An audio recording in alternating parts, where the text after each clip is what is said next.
Hello, my name is Jade Ortiz, and I will be talking about eating disorders.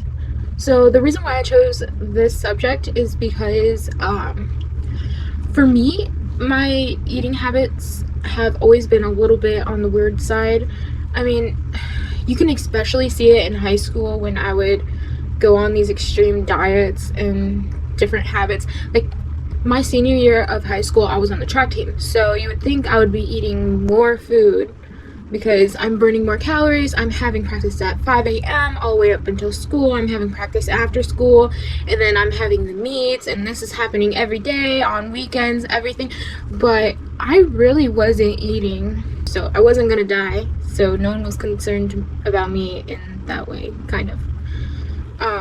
I also chose this subject because I do know so many people who have suffered on multiple levels from an eating disorder, whether it be anorexia, bulimia, or binge eating disorder.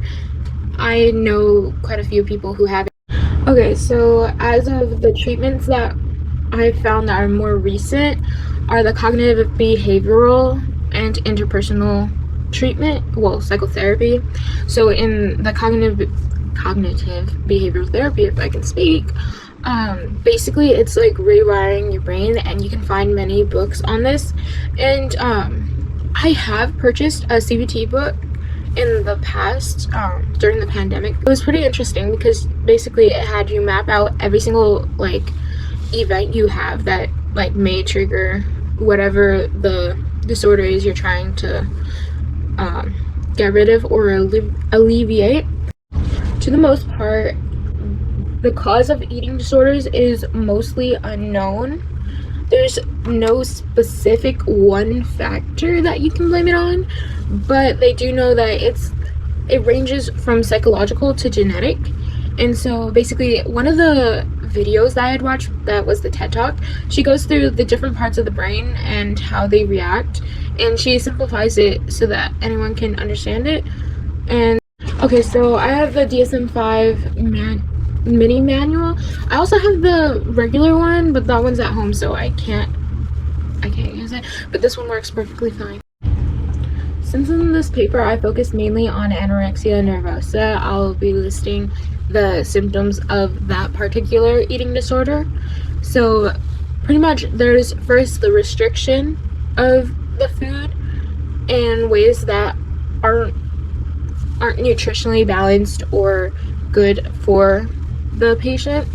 And they also have a fear of gaining weight, which can show up in many ways. Like in one of the videos that I had talked about, it showed the girl, she was screaming and crying because her dad was trying to feed her a piece of food, and a very small piece of food, but to her it was very scary because then she would gain weight from that. And there was also the other one where she had asked for gastric bypass surgery in order to fix the problem of her body weight because she felt that it had gotten out of control and she was gaining too much weight, when in fact she was losing too much weight and was severely malnourished.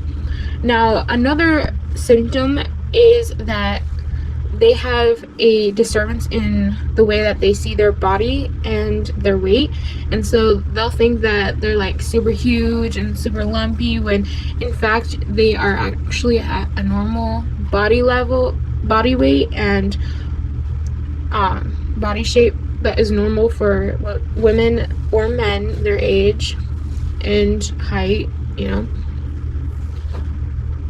Another specifier that I thought was interesting was the binge eating and purging type, because I know so many people who partake in these type of things. It's kind of sad.